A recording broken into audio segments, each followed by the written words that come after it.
بسم اللہ الرحمن الرحیم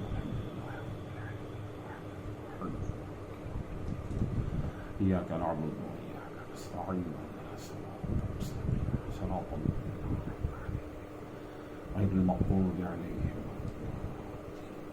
اللهم صل علی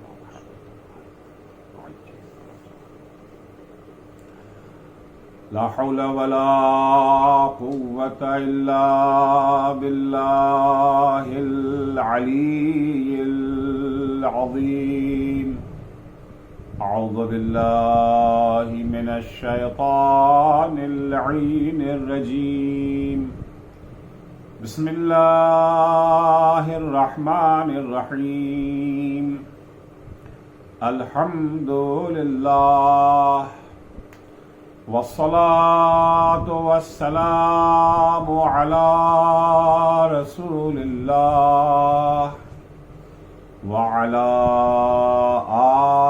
آله آل الله لا سيما بقية الله ولعنة الله على أعدائهم أعداء الله من يومنا هذا إلى لقاء الله أما بعد فقد قال الإمام الحسين أبو عبد الله الناس عبيد الدنيا والدين لعيق على ألسنتهم يحوتونه ما درت معايشهم وإذا محسوا بالبلاء قلت ديانون. عزیزان گرامی،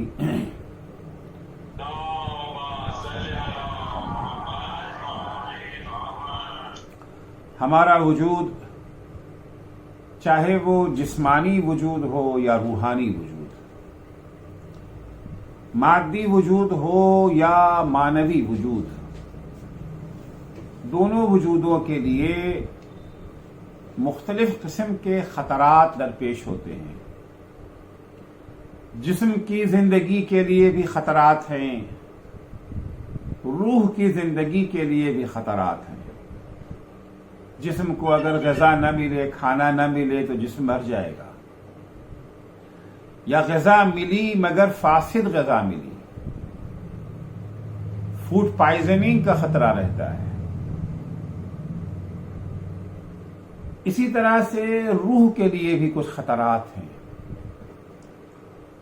انسان اگر اپنی جسمانی زندگی کو، مادی زندگی کو بچانا چاہتا ہے تو ضروری ہے کہ وہ خطرات کو پہچانے اور ان سے خود کو محفوظ رکھے. اسی طرح سے اگر روحانی زندگی کو باقی رکھنا ہے تو اس کے لیے بھی ضروری ہے کہ انسان روح کو جو خطرات درپیش ہو سکتے ہیں انہیں پہچانے اور اپنی روح کو ان خطرات سے محفوظ رکھے. یہی وجہ ہے کہ مہذب دنیا میں، تہذیب یافتہ دنیا میں، متمدن دنیا میں ہمیشہ سے یہ طریقہ رہا ہے کہ لوگ ایک دوسرے کو خطرات سے آگاہ کرتے رہے ہیں، بتاتے رہے ہیں. اگر ہمیں احساس ہے کہ فلاں صاحب کے سامنے جو کھانا رکھا ہے اس میں زہر ملا ہوا ہے یا وہ کھانا سڑ چکا ہے اور خود انہیں نہیں اس کی خبر ہے، جسے اطلاع ہوتی ہے وہ اس بے خبر کو آگاہ کرتا ہے، بتاتا ہے. خطرات سے ہوشیار کرنا ایک ایسا اصول ہے جو ہر قوم و مذہب میں پایا جاتا ہے. اسلام نے بھی خطرات سے آگاہ کرنے کو ایک ممدوح عمل سمجھا ہے. البتہ اسلام میں یہ عمل صرف ممدوح، قابل تعریف ہی نہیں ہے، بلکہ یہ عمل واجب ہے، خصوصاً اگر خطرے کا تعلق دین و آخرت سے ہو. قرآن مجید میں آپ اٹھا کر کے دیکھیں گے بار بار کچھ خطرات ہیں جن سے ہوشیار کیا گیا ہے. مثلا شیطان کے خطرے سے ہوشیار کیا گیا ہے، انسان کو وارننگ دی گئی ہے کہ دیکھو یہ تمہارا دشمن ہے، یہ تمہارے لیے خطرہ ہے، ہمیشہ تم اس سے دور رکھو، اسے دوست نہ بناؤ بلکہ اسے اپنا دشمن سمجھو۔ انہ عدو لکم فاتخذوہ عدوا، یہ تمہارا دشمن ہے، تم بھی اسے دشمن بناؤ۔ سید الشہداء امام حسین علیہ السلام نے بھی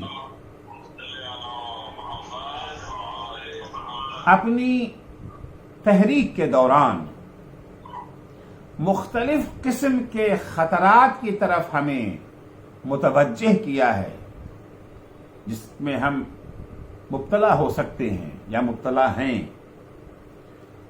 ان خطرات میں سے ایک خطرہ جس کی طرف امام حسین نے توجہ دلائی ہے اور اس شدت کے ساتھ توجہ دلائی، اس اہتمام کے ساتھ توجہ دلائی کہ اپنا پورا کنبہ اس کی خاطر قربان کر دیا۔ ایک خطرہ جس کی طرف امام نے توجہ دلائی ہے وہ بدعت کا خطرہ تھا، جس کا تذکرہ میں کل کی مجلس میں کر چکا ہوں۔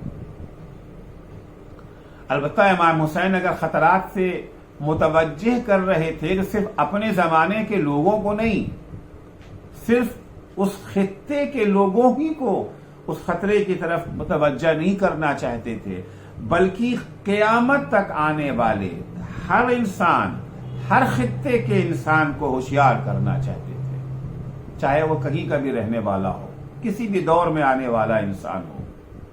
ان خطرات کی طرف توجہ دلانا چاہتے تھے کہ دیکھو یہ تمہاری زندگی کے لیے خطرہ ہے، اس سے ہوشیار رہنا۔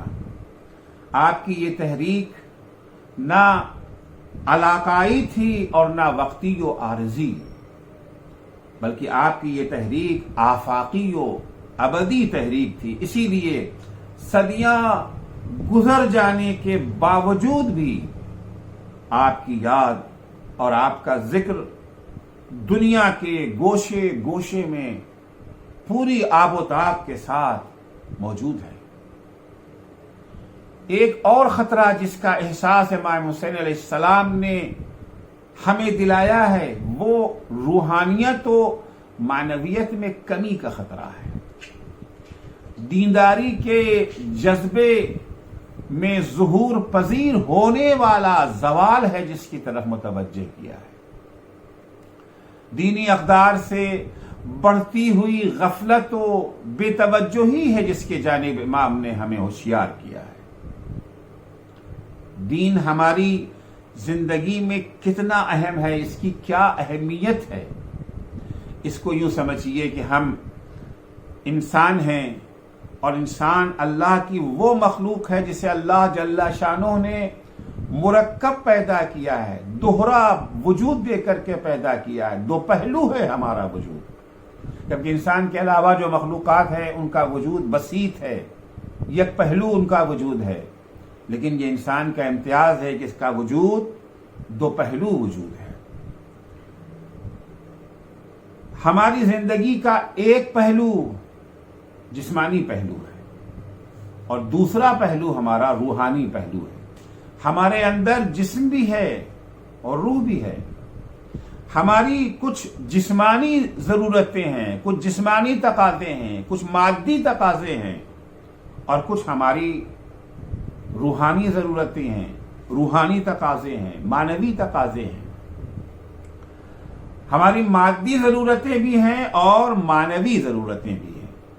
مادی ضرورتوں میں ہم اور حیوان برابر کے شریک ہیں۔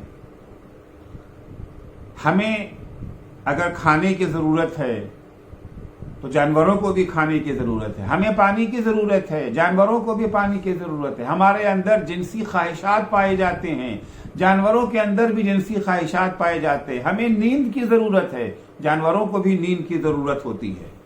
ہمیں مکان کی ضرورت ہے، جانوروں کو بھی کسی نہ کسی ٹھکانے کی ضرورت ہے۔ ظاہر سی بات ہے، نہ ہمارے سب کے مکان ایک جیسے ہوتے ہیں، نہ جانوروں کے مکان ایک جیسے ہوتے ہیں۔ یہ سب ہماری مادی ضرورتیں ہیں جو ہمارے اور جانور کے درمیان مشترک ہیں۔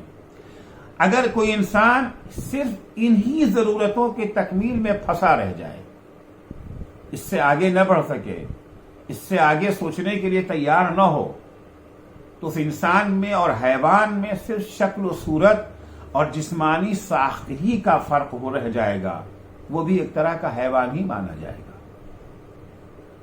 لیکن حقیقت یہ ہے کہ ہماری ضرورتیں یہیں پر ختم نہیں ہو جاتی۔ ہمارے اندر جہاں کھانے پینے کی طلب ہے، وہیں ہمارے اندر عبادت و پرستش کی بھی خواہش ہے، محبت و دوستی کا بھی احساس ہے، جو مادی احساسات کے مافوق ہے۔ یہ ہماری معنوی ضرورتیں ہیں، روحانی ضرورتیں ہیں۔ آپ ابتدائے تخلیق انسان سے آج تک انسانوں کی تاریخ کو کھنگال ڈالیے۔ ہزاروں سال قبل جب انسان غاروں میں رہا کرتا تھا، اس وقت کے غاروں میں بھی ایسی تصویریں نظر آتی ہیں جن سے یہ پتہ چلتا ہے کہ انسان کا کوئی معبود تھا، وہ کسی کی عبادت کرتا تھا، کسی کے آگے سر جھکاتا تھا، چاہے وہ معبود بت ہی کیوں نہ رہا ہو، اس کے اپنے ہاتھوں کا تراشا ہوا بت ہی کیوں نہ رہا ہو، لیکن بہرحال وہ عبادت کرتا تھا۔ تو عبادت انسان کی فطرت میں شامل ہے۔ انسان کو یہ سکھانے کی ضرورت نہیں ہے کہ تم عبادت کرو، وہ تو اس کی فطرت میں ہے۔ البتہ یہ سکھانا ضروری ہے کہ کس کی عبادت کرو، کون لائق عبادت ہے۔ جس طرح سے انسان کو یہ سکھانے کی ضرورت نہیں ہے کہ تم بھوکے ہو، تمہیں کھانا چاہیے، کھانے کی طلب، کھانے کی ڈیمانڈ اس کی فطرت میں ہے، لیکن یہ سکھانا ضروری کہ کیا کھائے انسان اور کیا نہ کھائے، کون سا کھانا اس کی زندگی کے لیے مفید ہے، کون سا کھانا اس کی زندگی کے لیے نقصان دہ ہے، کون سا کھانا جسمانی وجود کے لیے نقصان دہ ہے اور کون سا کھانا روحانی وجود کے لیے نقصان دہ ہے۔ انبیاء علیہ السلام کو اگر اللہ نے بھیجا تھا تو یہ بتانے کے لیے وہ نہیں آئے تھے کہ تم عبادت کرو، بلکہ وہ یہ بتانے آئے تھے کہ جس کی عبادت کرنا ہے وہ اللہ کی ذات ہے، جو قابل عبادت ہے۔ یہ جانور قابل عبادت نہیں ہیں، یہ تمہارے ہاتھوں کے تراشے ہوئے بت قابل عبادت نہیں ہیں، یہ پیڑ پودے قابل عبادت نہیں ہیں، یہ چاند ستارے قابل عبادت نہیں ہیں۔ جو قابل عبادت ہستی ہے وہ ہے جو ان سب کا خالق ہے، جو ان سب کا رازق ہے، جو ان سب کا مالک ہے۔ چنانچہ سورہ نحل آیت 36 میں ارشاد ہوتا ہے، وَلَقَدْ بَعَثْنَا فِي كُلِّ أُمَّةٍ رَسُولًا أَنِ اعْبُدُوا اللَّهَ وَاجْتَنِبُوا الطَّاغُوتَ، یقیناً ہم نے ہر قوم میں ایک رسول بھیجا ہے۔ کس لیے رسول بھیجا ہے؟ یہ سکھانے کے لیے کہ عبادت کرو؟ نہیں، یہ سکھانے کے لیے کہ ان اعبدوا اللہ، اللہ کی عبادت کرو، واجتنبوا الطاغوت، اور طاغوت سے کنارہ کشی اختیار کر لو، اسے معبود مت سمجھو، اس کی اطاعت، اس کی عبادت سے دور رہو۔ ہر وہ طاقت، ہر وہ چیز جو خدا کے مقابلے میں آ جائے وہ طاغوت ہے۔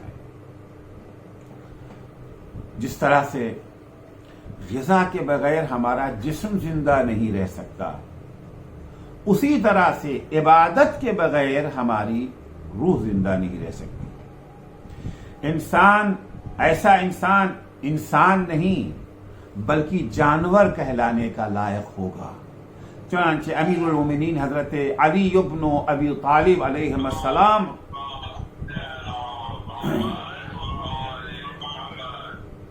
اپنے خطبے میں ارشاد فرماتے ہیں ایسے انسانوں کے بارے میں کہ جو صرف جسمانی ضروریات کا خیال رکھتے ہیں، جو صرف مادی تقاضوں کو پورا کرنے کے لیے کوشاں رہتے ہیں، روح کے تقاضوں سے غافل ہیں، عبادت خدا سے ناآشنا ہیں۔ ان کے بارے میں مولا فرماتے کہ فَالصُّورَةُ انسان والقلب قلب حیوان، ایسے افراد کی فقط شکلیں انسان والوں کی ہیں، ان کا دل جو ہے وہ جانوروں کا دل ہے، حیوانوں کا دل ہے۔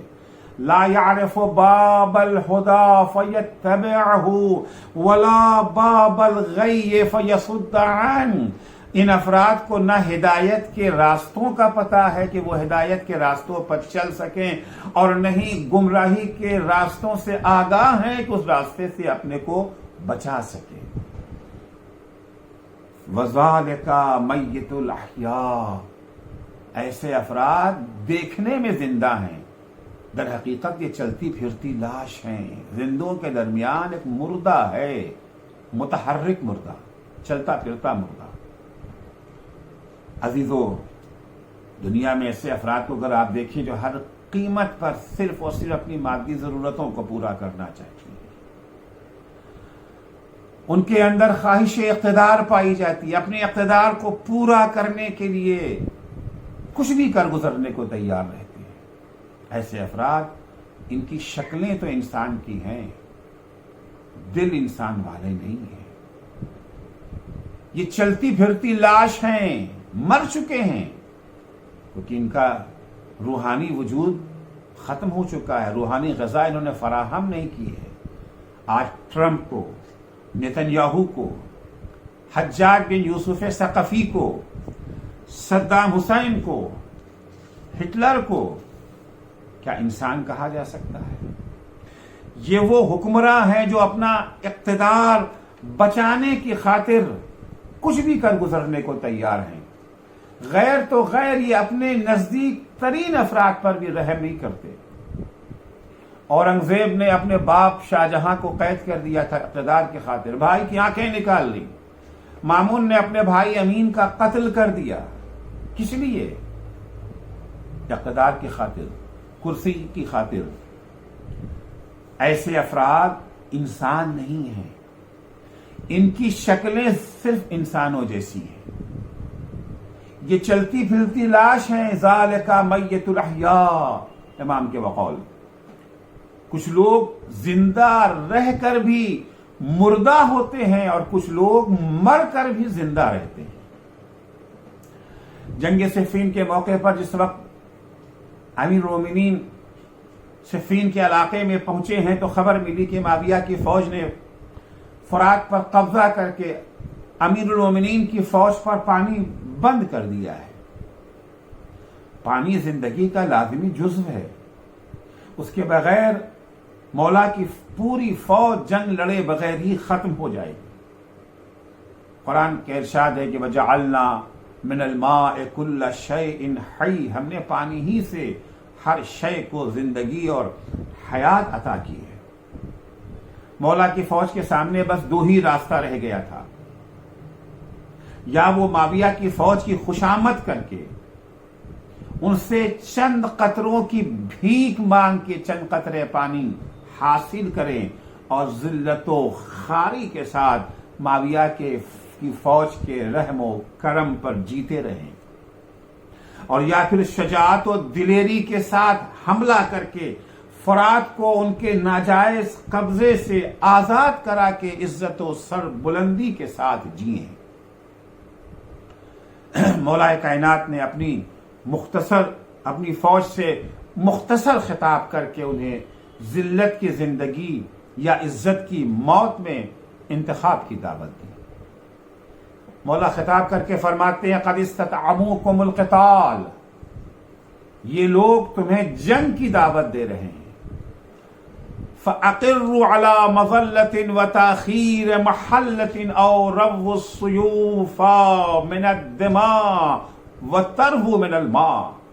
تمہارے سامنے دو ہی راستے ہیں، یا ذلت کی زندگی بسر کرو، ذلت کا جوا اپنی گردن میں ڈال لو، اپنے وہ محل و مقام جو تمہیں اللہ نے عطا کیا ہے اس انسانی شرافت کے مقام سے نیچے اتر آؤ. دوسرا راستہ یہ ہے اور رب السیوف من الدماء، یا اپنی تلواروں کو ان کا خون پلا کر کے پانی سے تم سیراب ہو جاؤ. فالموت فی حیاتکم مقہورین، یاد رکھو ذلت کے ساتھ زندہ اگر رہنا چاہتے ہو تو یہ زندگی نہیں ہے، یہ موت ہے. والحیات فی موتکم قاہرین، اور ان کے سامنے سر نہ جھکا کر کے، ان کے سامنے ذلت کی زندگی گوارا نہ کر کے، اگر تم مر بھی جاتے ہو تو یہ مرنے کے بعد بھی تم زندہ کہلاؤ گے، وہاں پر زندہ رہ کر کے بھی تم مردہ رہو گے، اور یہاں پر مر کے بھی تم زندہ رہو گے۔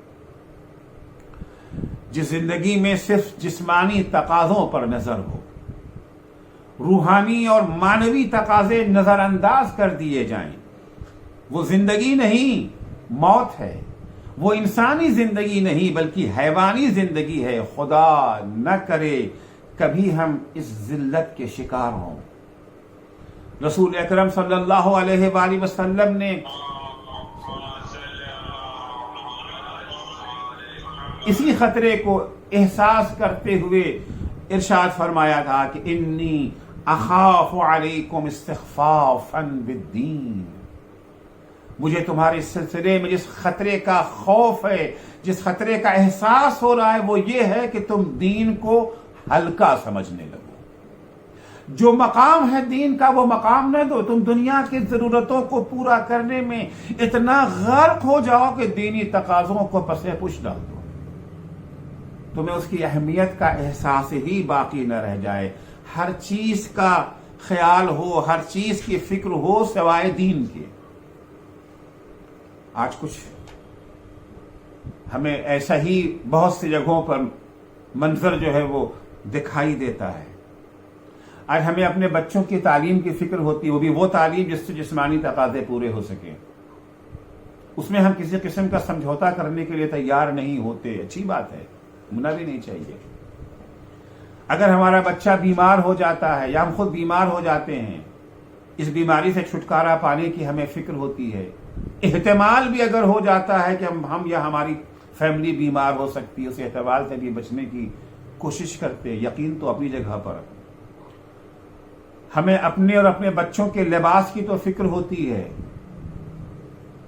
ہمیں اپنے اور اپنے بچوں کے لیے مکان کی تو فکر ہوتی ہے، گاڑی کی تو فکر ہوتی ہے، آسائشوں کی فکر ہوتی ہے، لیکن دینی تقاضے، دینی ضرورتیں، ہمارا بچہ اگر ایک دن کلاس نہ جائے، غائب ہو جائے تو ہماری پیشانی پر بل آ جاتے ہیں، لیکن اگر ہمارے بچے کی نماز قضا ہو جائے، ہمارا بچہ اگر کسی امتحان میں شریک نہ ہو تو ہماری تیوریاں چڑھ جاتی ہیں، لیکن اگر ہمارے بچے نے ماہ رمضان کا روزہ نہیں رکھا، ہماری بیٹی نے اگر حجاب کا خیال نہیں رکھا، ہمارے بچے نجس کھانا کھا رہے ہیں یا پاک کھانا کھا رہے ہیں، ہمیں اس کا احساس نہیں ہوتا۔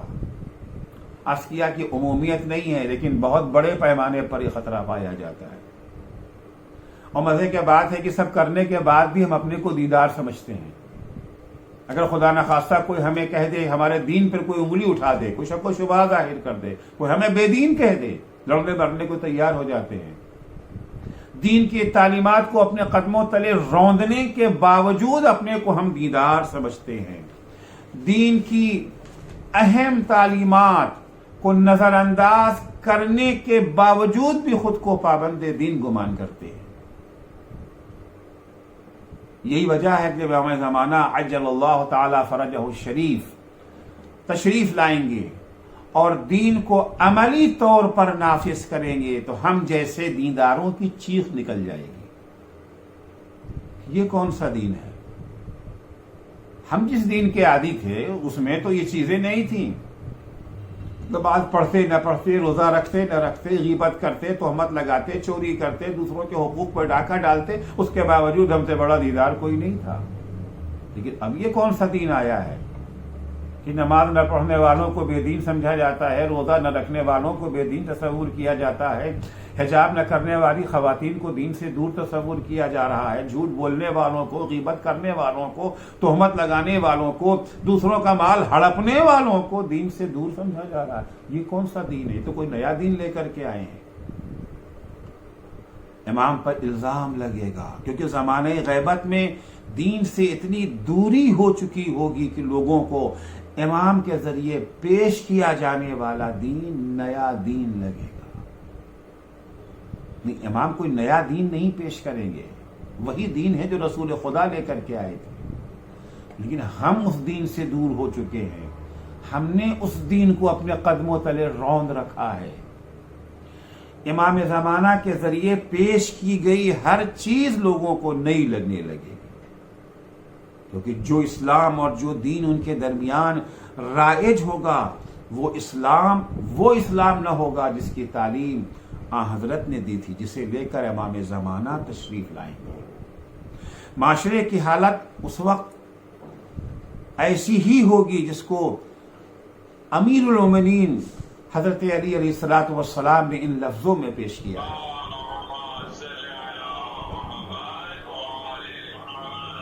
امام فرماتے کہ یاتی علی الناس زمان لا یبقى فیہم من القرآن الا رسمہ ومن الاسلام الا اسمہ. لوگوں پر ایک ایسا دور بھی آئے گا، ایک زمانہ ایسا بھی آئے گا، قرآن تو ہوگا ان کے درمیان مگر صرف قرآن کے نقوش ہوں گے، قرآن کے خطوط ہوں گے، قرآن کے حروف ہوں گے، روح قرآن، معانی قرآن، تعلیمات قرآن کا نام و نشان نہ ہوگا. اسلام کا صرف نام باقی بچے گا، اسلامی تعلیمات نہ ہوں گی، اسلامی افکار نہ ہوں گے، اسلامی طرز زندگی سے سماج کوسوں دور ہوگا. مساجدہم یومئذ عامرۃ من البناء. ان کی مسجدیں اس زمانے میں بلڈنگ کے اعتبار سے عالی شان ہوں گی، بہترین عمارتیں ہوں گی، عالی شان مسجدیں بنائی جائیں گی. آپ عصر نبی اکرم صلی اللہ علیہ وآلہ وسلم کی مسجد کو دیکھیے اور آج کی مسجد کو دیکھیے، اس زمانے کی مسجد الحرام کو دیکھیے اور آج کی مسجد الحرام کو دیکھیے، کوئی قابل قیاس نہیں ہے عمارت کے اعتبار سے، بلڈنگ کے اعتبار سے. مساجدہم یومئذ عامرۃ من البناء. ان کی مسجدیں اس زمانے میں بلڈنگ کے اعتبار سے عالی شان آباد ہوں گی. خراب من الہدی. لیکن جو مسجدوں کا مقصد ہے ہدایت کے اعتبار سے، الہی رہنمائی کے اعتبار سے، وہ مسجدیں برباد ہوں گی. وہاں سے سب کچھ ہوگا مگر الہی پیغام سننے کو نہیں ملے گا. الہی پیغام بیان کرنے پر پابندیاں ہوں گی. کچھ حدود کے اندر رہ کر کے ہی اللہ کا نام لینے کی اجازت ہوگی. سکانها وعمارها شر اہل الارض. اس مسجد کو بنانے والے، اس مسجد کو آباد رکھنے والے، اس مسجد کے باشندے اس روئے زمین کی بدترین مخلوقات ہوں گے. منہم تخرج الفتنہ وإلیہم تاب الخطیہ. ہر فتنے کا سرچشمہ یہی افراد ہوں گے اور ہر طرح کی برائی کو پناہ انہی کے دامن میں ملے گی. من شذ یردون من شذ عنہا فیہا. جو شخص ان کے فتنوں سے بچ کر نکل جائے اسے یہ دوبارہ ڈھکیل کر کے واپس لائیں گے. وَيَسُوقُونَ مَنْ تَأَخَّرَ عَنْهَا إِلَيْهَا. اور جو لوگ اس فتنے سے دور رہنا چاہیں گے یہ انہیں کھینچ کر کے اس فتنے میں شامل کرنے کی کوشش کریں گے. امام فرماتے ہیں وَيَقُولُ اللَّهُ. اللہ جل شانہ کا قول ہے فَبِي حَلَفْتُ لَأَبْعَثَنَّ عَلَىٰ أُولَٰئِكَ فِتْنَةً. میں اپنی ذات کی قسم کھا کر کے یہ اعلان کرتا ہوں کہ ایسے میں ان لوگوں پر ایک ایسا فتنہ میں مسلط کر دوں گا کہ تترک الحلیم فیہا حیران. کہ عقل مند افراد بھی اس فتنے میں حیران و پریشان رہ جائیں گے. وقد فعل. مولا فرماتے یقیناً ایسا ہو کر رہے گا. ونحن نستقیل اللہ عثرۃ الغفلہ. اور ہم اللہ جل شانوں سے اپنی غفلت کی لغزشوں کی معافی چاہتے ہیں، پناہ چاہتے ہیں اس سے. عزیزو، امام حسین علیہ الصلوۃ والسلام نے بھی اسی خطرے کی طرف توجہ دلائی ہے. اسی مصیبت سے بچانے کے لیے، اسی خطرے سے آگاہ کرنے کے لیے، اس خطرے سے نکالنے کے لیے ہمیں امام حسین علیہ السلام نے مدینہ چھوڑا تھا. جس دین کا یہ دم بھر رہے ہیں اس دین سے وہ کوسوں دور ہو چکے ہیں. امام فرماتے ہیں الناس عبید الدنیا. یہ صرف اس دور کے مسلمانوں کی منظر کشی نہیں ہے، یقیناً اس دور کی منظر کشی ہے لیکن محدود نہیں ہے. اس میں ہم اس آئینے میں آج اپنی بھی تصویر دیکھ سکتے ہیں۔ امام فرماتے الناس عبید الدنیا، یہ جو خدا کے بندے ہونے کا دعویٰ کر رہے ہیں یہ خدا کے بندے نہیں ہیں، یہ تو دنیا کے بندے ہیں، یہ خدا کے اشارے پر چلنے کو تیار نہیں ہیں، یہ دنیا کے اشارے پر چلتے ہیں۔ الناس عبید الدنیا، لوگ بندے دنیا ہیں، والدین لعق علی السنتہم، دین ان کی زبان پہ رکھا ہوا ہے، ان کے دل نے دین کو باور نہیں کیا، ان کے دل میں دین کو جگہ نہیں ملی ہے۔ یحوتونہ، یہ زبان پہ دین کو گھماتے رہتے ہیں، سبحان اللہ، الحمدللہ، لا الہ الا اللہ کی تسبیحیں پڑھ ڈالیں گے، ہر وقت ان کا منہ ہلتا رہتا، ہونٹ ہلتا رہتا ہے، اللہ اکبر، لا الہ الا اللہ، سبحان اللہ کی تسبیحیں پڑھ رہے ہیں۔ یحوتونہ، یہ دین کو اپنی زبان پہ گھماتے رہتے، کب تک؟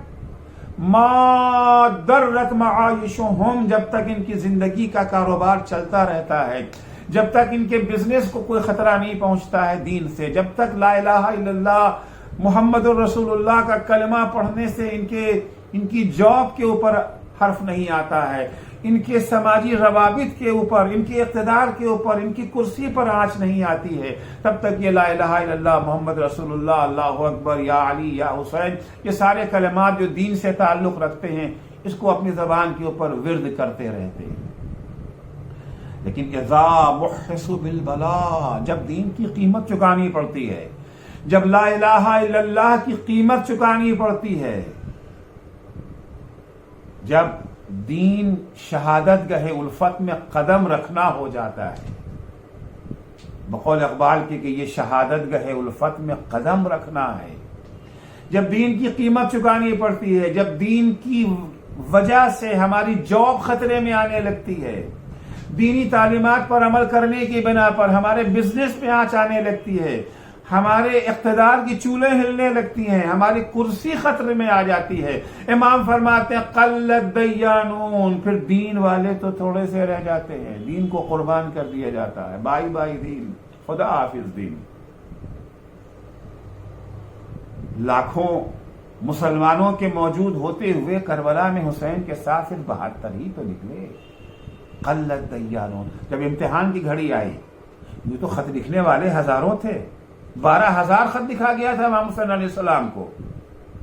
جناب مسلم جب آئے ہیں پہلے ہی مرحلے میں 18,000 لوگوں نے بیعت کی ہے۔ ابن زیاد جب کوفے میں داخل ہوا ہے، کوفے کے حالات کو دیکھ کر کے اس میں ہمت نہ رہی کہ اپنے اصلی بھیس میں کوفے میں داخل ہوتا، بنی ہاشم کا بھیس اس نے بدلا۔ ادھر کوفے والے امام حسین کے آنے کا انتظار کر رہے تھے، سمجھے کہ شاید امام حسین آ گئے ہیں۔ 40,000 افراد استقبال کے لیے کوفے سے باہر نکلے۔ ابن زیاد کو اللہ اکبر یبن زہرا کے نعرے کے درمیان دارالعمارہ تک لے کر کے آئے ہیں، لیکن جب دارالعمارہ پر پہنچنے کے بعد ابن زیاد نے نقاب پلٹی تو پتہ چلا یہ حسین نہیں ابن زیاد ہیں۔ ادھر ابن زیاد کی طرف سے تھیلیوں اور دھمکیوں کا سلسلہ شروع ہوا، ادھر یہ تعداد گھٹتی گئی، یہاں تک کہ مسلم جب نماز پڑھ کے مسجد سے نکلتے ہیں تو تنے تنہا رہ گئے۔ اذا بحثوا بالبلاء قلت دیانون، عرض کیا کہ یہ صرف اس زمانے کی عکاسی نہیں ہے، اس آئینے میں اگر ہم آج اپنی تصویر دیکھنا چاہیں تو ہمیں اچھی طرح اپنی تصویر نظر آ جائے گی۔ عزیزو، اس خطرے سے کیسے بچا جا سکتا ہے کہ اگر ہم زبان سے لا الہ الا اللہ کہتے ہیں تو دل کی گہرائیوں سے بھی لا الہ الا اللہ کہیں، فقط زبان سے اللہ اکبر نہ کہیں، عملی طور پر بھی اللہ اکبر کہیں، اللہ کو سب سے بڑا سمجھے۔ حقیقی دین کا تحفظ کیسے کیا جا سکتا ہے کہ دین صرف زبان پر نہ ہو بلکہ دل کی گہرائیوں میں جگہ بنا لے۔ دیندار کسی بھی حال میں دین کا سودا کرنے کے لیے تیار نہ ہو۔ ایک وارننگ ہے، ایک ہوشدار ہے جو پیغمبر اسلام نے دیا ہے، اور اسی کے اندر اس سے محفوظ رہنے کا نسخہ بھی پیش فرمایا ہے۔ رسول خدا فرماتے ہیں جناب جابر کو خطاب کر کے، یا جابر قوام الدین والدنیا باربعہ، اگر دین اور دنیا دونوں کو سنوارنا چاہتے ہو دونوں جہاں میں سرخرو رہنا چاہتے ہو تو 4 باتوں کا خیال رکھنا ضروری ہے۔ یہ 4 چیزیں ہیں جو ہمیں اس خطرے سے، دینداری سے، لا تعلقی کے خطرے سے ہمیں بچا سکتی ہے، اور اگر ان کا خیال نہ رکھا اس خطرے میں گرفتار ہو جانا یقینی ہے۔ عالم مستعمل علمہ، پہلی چیز جو پیغمبر فرماتے ہیں عالم جس کے پاس علم، عالم سے مراد البتہ یہ امامہ و ابا قبا نہیں ہے، ہر وہ شخص جس کے پاس دین کی معلومات ہو اسے ہم عالم کہتے ہیں، چاہے مختصر سی معلومات ہو یا مفصل معلومات ہو، جتنی جس کے پاس معلومات ہے اسی کے لحاظ سے وہ عالم ہے۔ عالم مستعمل علمہ، جس کے پاس جو علم ہے وہ اپنے علم پر عمل کرے، پہلی چیز۔ وجاہل لا یستنکف ان یتعلم، اور اگر ہمیں نہیں معلوم ہے، ہم نہیں جانتے کسی چیز کو، تو اسے سیکھنے کے لیے تیار رہیں، اسے سیکھنے کی کوشش کریں۔ تیسری چیز وجواد لا یبخل بمعروف، وہ انسان جسے اللہ نے دولت سے نوازا ہے وہ اپنی دولت کو نیک کاموں میں صرف کرنے کے سلسلے میں بخل اور کنجوسی نہ کرے۔ اگر ان خطرات سے، دینداری سے دور ہو جانے کے خطرات سے اگر انسان محفوظ رہنا چاہتا ہے، وَفَقِيرٍ لَا يَبِيعُ آخِرَتَهُ بِدُنْيَا، اور وہ انسان جو دولت دنیا سے محروم ہے وہ دنیا کے بدلے اپنی آخرت کو بیچنے کے لیے تیار نہ ہو جائے۔ ان 4 چیزوں کا اگر خیال رکھا جائے تو کبھی بھی ہم دین سے دور نہ ہو سکیں گے۔ اگر ہماری زبان پہ دین ہوگا تو دل کی گہرائیوں میں بھی دین ہوگا۔ اگر زبان سے ہم دین کے نعرے بلند کریں گے تو عمل بھی ہمارا پکار پکار کے کہے گا کہ ہم دیندار ہیں۔ پھر جب ہم زمانہ تشریف لائیں گے تو ہمیں ان کا دین نیا دین نہیں لگے گا، مانوس دین ہوگا۔ اس دین سے ہم وحشت زدہ نہ ہوں گے بلکہ آگے بڑھ کر کے اس دین کا استقبال کریں گے۔ حضور اکرم فرماتے اگر ایسا نہ ہوا، اس کا برعکس ہو گیا، فَإِذَا ضَيَّعَ الْعَالِمُ عِلْمَهُ، اگر عالم اپنے علم کو برباد کر دیتا ہے، علم کے مطابق عمل نہیں کرتا ہے، استنکف الجاہل ان یتعلم، اور جاہل بھی جو باتیں نہیں جانتا ہے اس کو سیکھنے کے لیے تیار نہیں ہے، اس کو سیکھنے سے گریزاں ہے۔ وَإِذَا بَخِلَ الْعَالِمُ بِمَعْرُوفِهِ، اور اذا بخل الجواد بمعروفه، اور صاحب دولت و ثروت اپنی دولت کو نیک کاموں کے سلسلے میں صرف کرنے سے اگر دوری اختیار کرتا ہے، بخل سے کام لیتا ہے، وباء الفقیر آخرته بدنیا، تو اس کا نتیجہ یہی نکلے گا کہ غریب بھی اپنی آخرت کو دنیا کے بدلے میں بیچ دے گا۔ تو ایسے خطرے میں پھر انسان غرق ہو جائے گا۔ عالم کے لیے صرف علم حاصل کرنا کافی نہیں ہے، بلکہ عالم کی ذمہ داری ہے کہ اپنے علم کے مطابق عمل کرے، خود عمل کرے، دوسروں کو بھی سکھائے، دوسروں کو بھی بتائے، خاموشی سے اپنے علم کو اپنے یہاں پر کوٹھری میں بند نہ رکھے، خاموش نہ بیٹھے۔ عبداللہ ابن عمر امام حسین کو اچھی طرح پہچانتے تھے، ان کی فضیلتوں کا انہیں اچھی طرح سے علم تھا، اپنے کانوں سے انہوں نے رسول کی زبانی بیان ہونے والے فضائل امام حسین کو سنا تھا، اپنی آنکھوں سے رسول کے طرز عمل کو دیکھا تھا کہ کس طریقے سے رسول خدا امام حسین کو اپنے دوش پہ سوار کرتے تھے، کتنی عزت دیتے تھے، کتنا احترام کرتے تھے امام حسین کا، کتنی محبت کرتے تھے امام حسین سے۔ یہ سب کچھ عبداللہ ابن عمر نے اپنی آنکھوں سے دیکھا تھا، علم تھا انہیں عظمت امام حسین علیہ الصلوۃ والسلام کا۔ روایات میں ہے کہ عبداللہ ابن عمر نے ایک دن امام حسین کے سینے کو یہ کہہ کر چومنا شروع کر دیا کہ میں نے اپنی آنکھوں سے دیکھا تھا کہ رسول خدا اس جگہ کا بوسہ لے رہے تھے۔ جانتے تھے، لیکن جب وقت پڑا تو انہوں نے اپنے علم کا اظہار نہیں کیا، انہوں نے خاموشی اختیار کر لی۔ ان کے سکوت کو دیکھ کر ہزاروں لوگ اور چپ ہو گئے۔ سماج میں عبداللہ ابن عمر کا ایک مقام تھا، خلیفہ کے بیٹے تھے، ایک بڑی تعداد تھی جو ان سے والہانہ محبت رکھتی تھی۔ اگر عبداللہ ابن عمر اپنے علم پر عمل کرتے، خود عمل کرتے اپنے علم پر، لوگوں کو اس سے آگاہ کرتے جو ناواقف تھے۔ اگر یہ اپنے علم پر عمل کرتے ہوئے امام حسین علیہ السلام کی نصرت کے لیے اٹھ کھڑے ہوتے تو سینکڑوں لوگ بھی ان کے پیچھے پیچھے چل پڑتے۔ امام حسین پھر کربلا میں اس طرح سے تنہا نہ رہ جاتے۔ ہزاروں کی فوج کے مقابلے میں امام حسین کے ساتھ صرف 72 افراد نہ ہوتے۔ کربلا کے وجود میں آنے کا ایک اہم سبب خواص اور علماء کا سکوت ہے۔ اگر یہ خاموش نہ رہتے، اگر عالم اپنے علم پر عمل کرتے، اگر جاہل عالم سے علم حاصل کرتے، اگر اغنیاء غربا کی مدد کرتے، اگر غربا دولت کے لیے دین فروخت کرنے کے لیے تیار نہ ہوتے تو کربلا کا المیہ رونما نہ ہوتا۔ ابن زیاد جب کوفہ آیا تھا اس کے ساتھ چند افراد سے زیادہ نہ تھے، بقیہ تو سب اس نے کوفہ ہی سے خریدے ہیں۔ انہی افراد کو خریدا ہے جو کل تک حسین حسین حسین کے نعرے لگا رہے تھے۔ اگر یہ خباثت نہ پائی جاتی، اپنی دنیا آباد کرنے کے لیے دین کو قربان کرنے کی، اسی کو امام حسین فرماتے ہیں الناس عبید الدنیا۔ اس خطرے کی طرف متوجہ کیا ہے امام حسین نے کہ اگر امت اس خطرے سے دوچار نہ ہوتی، اس خطرے کے دلدل میں اگر امت دھس نہ گئی ہوتی تو نہ قاسم کی لاش پامال ہوتی، نہ علی اکبر کے سینے پر برچھی لگتی، نہ علی اصغر کا تیرے سے شعبہ سے گلا چھتتا، نہ عباس کے بازو قلم ہوتے، نہ حسین کی لاش گھوڑے کی ٹاپوں سے پامال ہوتی، نہ زینب کے سر سے چادر چھنتی، نہ ام کلثوم کے بازوؤں میں رسن بنتی، نہ سکینہ کے رخسار پر شبر کے تماچے لگتے۔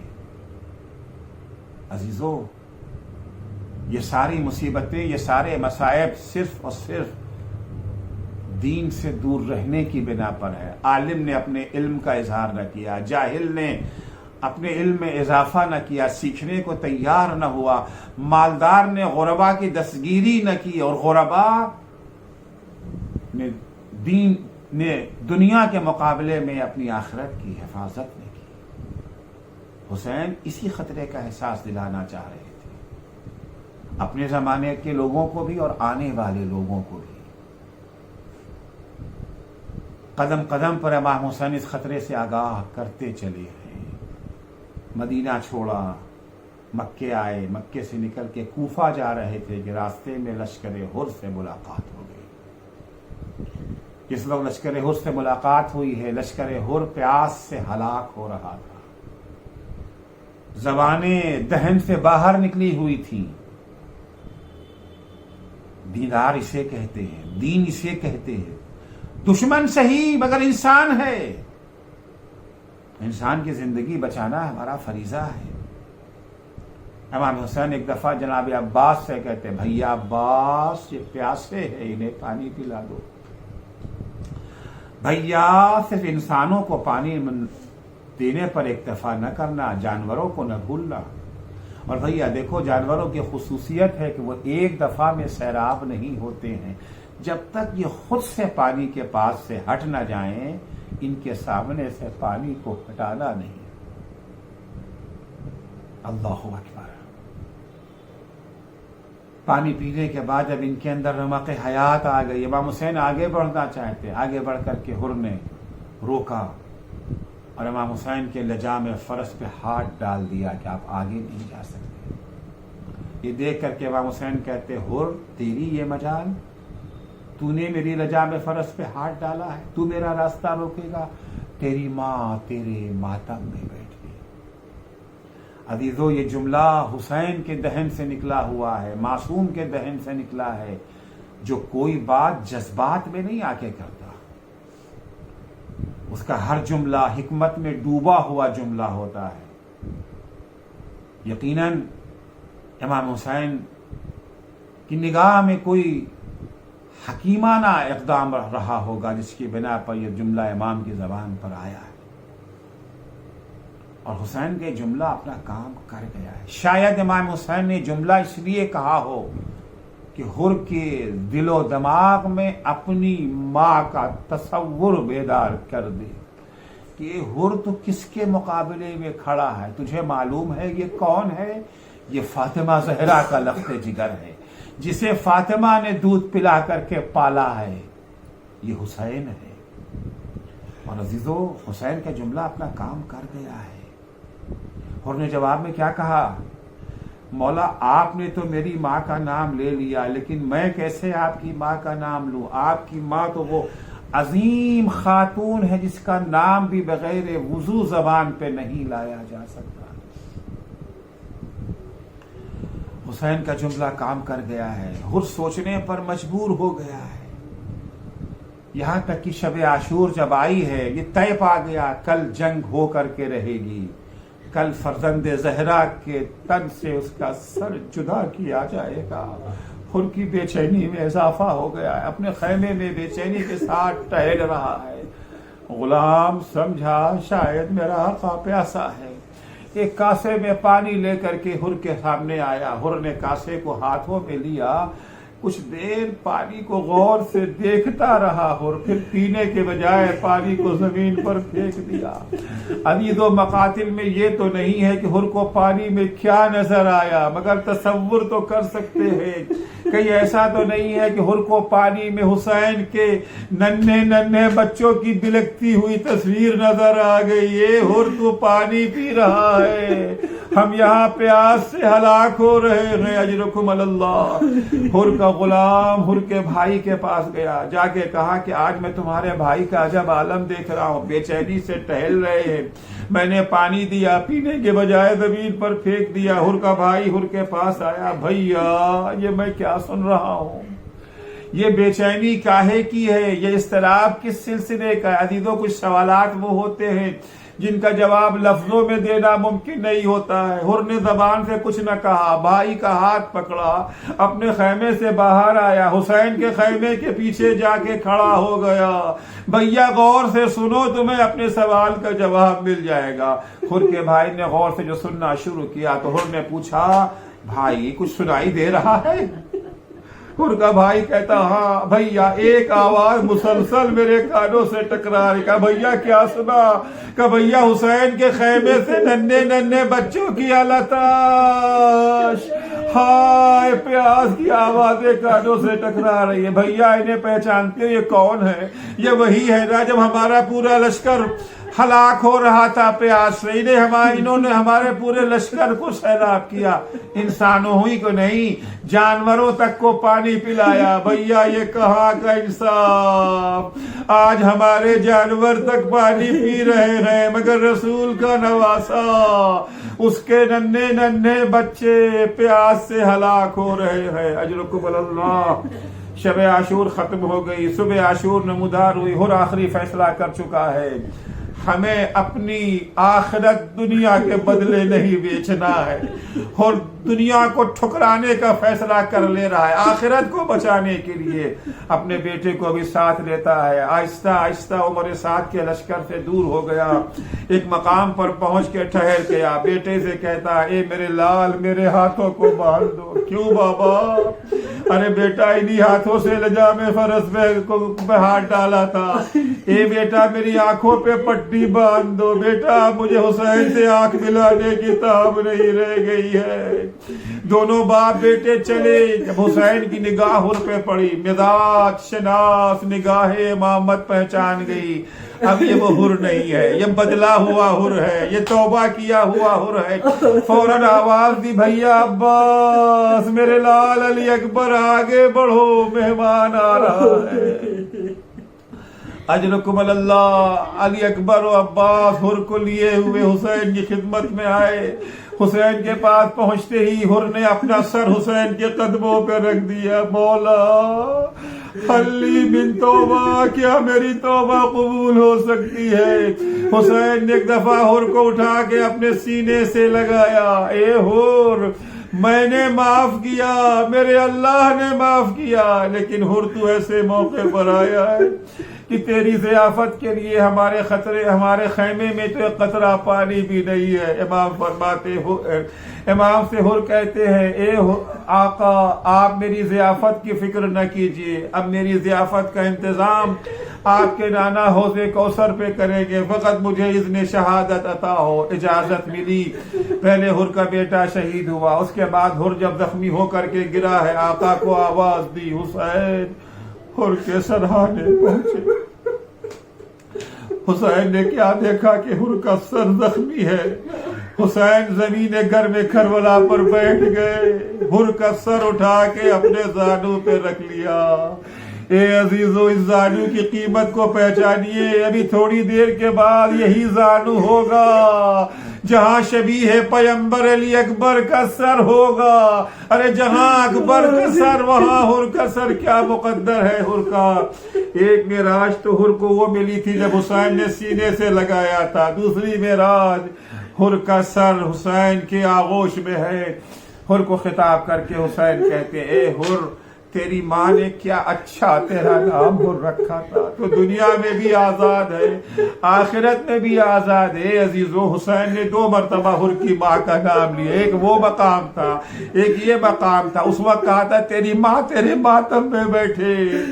اے عزیزو جب حسین نے کہا تھا تیری ماں تیرے ماتم میں بیٹھے تو حر نے جواب میں کیا کہا تھا، مولا آپ نے تو میری ماں کا نام لے لیا لیکن میں کیا کروں، آپ کی ماں تو وہ عظیم خاتون ہے جس کا نام بھی بغیر وضو زبان پہ نہیں لایا جا سکتا۔ عزیزو حر نے حسین کی ماں کا احترام کیا تھا، یہ بڑا کریم خاندان ہے، کسی کے احسان کا بدلہ دیے بغیر نہیں رہتا۔ عزیزو حسین نے حر کو وہ تحفہ دیا جو کربلا کے کسی شہید کو نہ ملا۔